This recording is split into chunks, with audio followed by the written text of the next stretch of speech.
I knew like 100% that bitching about the Note 10 before actually finishing to review it was definitely going to come back to bite me in the ass.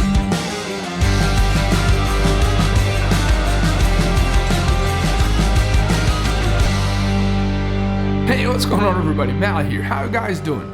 Today, we're finally taking a look at the full review for the Galaxy Note 10 Plus. Definitely a phone that's a big contender for your money this year, at least in the top end. To start, let's begin with the SPen. I've told you guys in the past in other previous Note videos that I wasn't really a SPen guy, which kind of meant I wasn't a Note guy, but this little thing, now I'm kind of 100% into it. It's been awesome. I've used it for most of everything I wanted to, but it didn't end up living to my expectations once I actually realized I was liking to use it. Because, where is it? I've been carrying around a little notebook and a pen, and it's been with me every single day for the past several months now. And I wish that this would have completely erased the necessity of this being in my pocket. Unfortunately, that's not exactly what happened. So I went from not liking the SPen, not thinking it's worth it, to actually liking it and wishing I could use it for everything, but unfortunately I could. Now the second point I want to touch on is the screen. This is definitely one of the, if not the best panel you can get on a phone. This thing is beautiful, but unfortunately the panel itself doesn't sport a higher refresh rate. This is something that I've seen time and again, people kind of complaining because the OnePlus 7 Pro has one, and Samsung, with their absolute beast of a flagship this year, didn't come out swinging with a high refresh rate in here as well. But regarding the actual usage or reasoning behind having or not a high refresh panel on a phone like this, I really don't think that Samsung is necessarily wrong.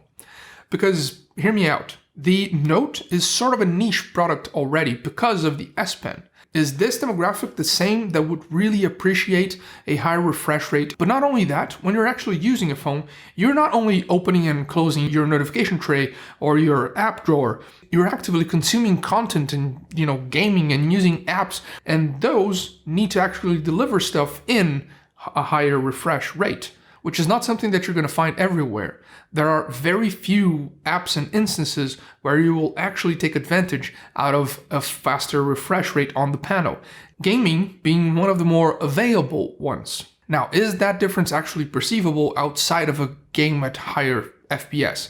Yes, it is. When you're coming from the OnePlus 7 Pro to this, you definitely feel a difference in smoothness, but after like a day, you get accustomed right back to the 60Hz default, and that's not really a deal breaker, at least not for me, obviously. But there's another aspect from this discussion that this is a phone that's meant to stay with you all day with no real issue of you being left without the phone due to battery constraints. And it doesn't have as good of a battery life as the S10 Plus, for that matter. It's been giving me around 10% less, which means that a high refresh panel would probably eat up even more of that battery life. And since I use them both with the exact same configuration, the bigger screen kind of cancels out with the bigger battery, and my take on it is the SPen is actually drawing the power because it has to recharge itself through the Note when it's, plugged in. So there's that. Not exactly bad battery life, pretty good, 30 to 35% at the end of the day with average to high usage. Not exactly stellar, but yeah, there's that. Now the headphone jack is something that I personally said that I wish it was still here because I wanted to be able to use my wired headphones with the Note. But truth be told, for my use case, when I actually want to use those headphones, I should probably be carrying around a portable player and portable DAC amp combo anyway to power either my headphones or the IEMs, which are in-ear monitors that I've been testing and fiddling around with. So if I'm gonna go for that listening experience, I'll just walk into the office and use my actual audio setup. This basically got me to use the included AKG buds, which are USB Type-C, or fiddle around with the X5 over there, which are Bluetooth earbuds, and quite interesting ones at that. Review on those coming in a couple of days.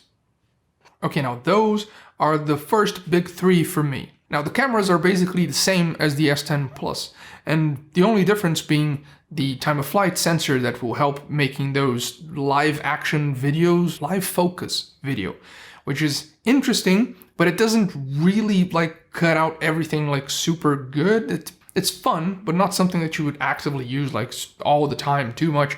But it's interesting, it's here, and it's not on the Note 10 model, only on the Plus. And this is like up there with all the other flagship cameras for the year. You have the same little overexposure across the board and really good colors, sharp and everything else. And now you actually get night mode as something that you can toggle on and off. Not the best one out there, but at least it is here and it sort of works, so good to know. Now the speakers aren't as good as what I would expect from a bigger phone. The S10 Plus is actually a little bit better on both the bottom firing one and the earpiece.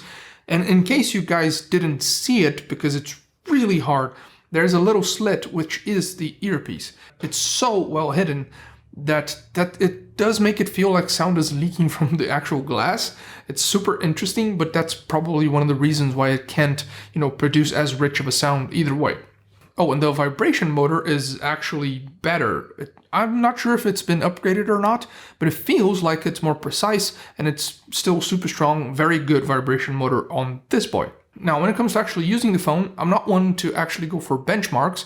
And between this and my S10 Plus, the 12 gigs versus 8 of RAM on both phones didn't make me pass even once through a scenario where my S10 Plus reloaded something that this didn't.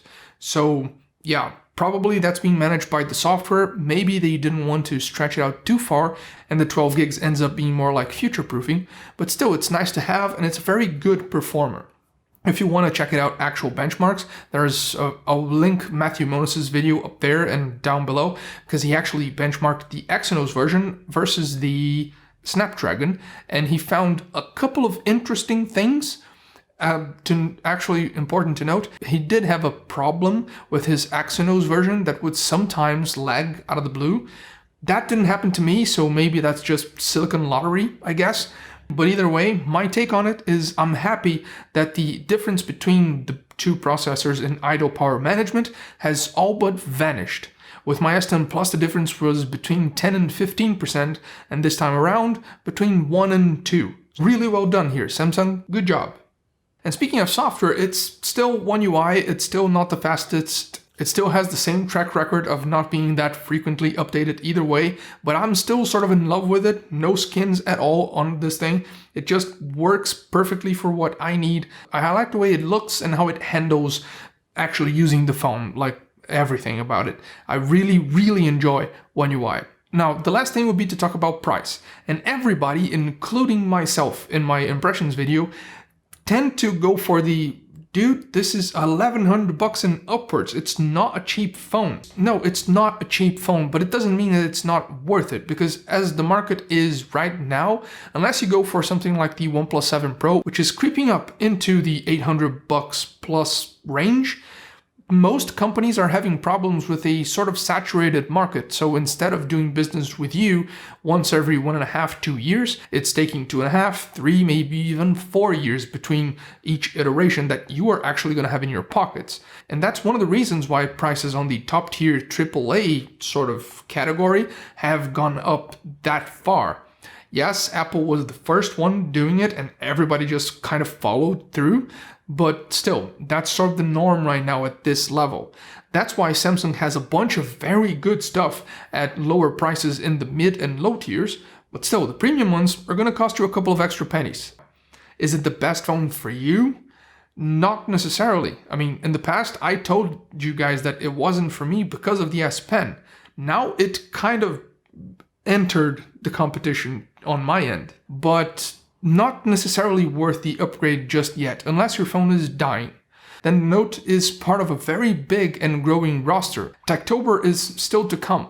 By the time we reach the end of the year, there's so much stuff that's gonna have hit the market and ready for sales that's gonna rattle some cages. And by then, definitely the Note will still be the best Samsung has to offer. But there's also the possibility that other stuff hitting the market is gonna cater a little bit better to you, to your needs and how you're gonna use your phone. But still, if you go for the Note 10 Plus, You could do a lot worse.